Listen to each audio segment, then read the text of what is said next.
বর্তমান সময়ে দেশের জনপ্রিয় সঙ্গীত শিল্পী হৃদয় খান, তবে কাজের চেয়ে ব্যক্তিজীবন নিয়েই বেশ আলোচনায় থাকেন তিনি, বিশেষ করে বিয়ে ও বিচ্ছেদে। 2017 সালে তৃতীয়বারের মতো বিয়ের পিঁড়িতে বসেছিলেন হৃদয়, কিন্তু সেই সংসারেও বাঁচল বিচ্ছেদের সুর। তৃতীয় স্ত্রী হুমায়রাও আর থাকতে চাইলেন না তার হয়ে, বিরক্ত হয়ে দিলেন ডিভোর্স। জানা গেছে বিয়ের কয়েক বছর সংসার করলেও হৃদয় খানের আচরণ ও জীবনযাপনে অতিষ্ঠ হয়ে তাকে ডিভোর্স দিয়েছেন হুমায়রা। বিভিন্ন সূত্রের বরাতে আরো জানা গেছে অনেক আগেই হৃদয় খান ও হুমায়রা ডিভোর্স হয়ে গেছে। হৃদয়ের উপর নানা কারণে বিরক্ত হয়ে ডিভোর্স লেটার পাঠান হুমায়রা, কিন্তু ডিভোর্সের বিষয়টি এতদিন গোপন রেখেছে হৃদয় ও তার পরিবার। এদিকে বিচ্ছেদের খবরটি ছড়িয়ে পড়লেও তা নিয়ে মুখ খুলতে নারাজ হৃদয় খান। তিনি বলেন, বিষয়টি খুব সেন্সিটিভ, তাই এটি নিয়ে আপাতত কোনো কথা বলতে চায় না। এর আগে 2015 সালের 1 আগস্ট নিজের চেয়ে বয়সে বড় দেশের জনপ্রিয় মডেল অভিনেত্রী সুজানা জাফরকে বিয়ে করে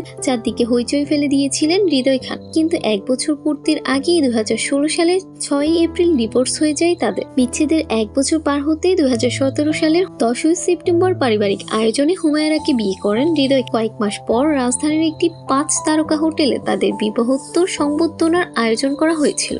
এই দুই বিয়ের আগে 2010 সালে পূর্ণিমা আক্তার নামে একজনকে বিয়ে করেছিলেন হৃদয় খান, কিন্তু 6 মাস যাওয়ার আগেই ভেঙে যায় সেই সংসার।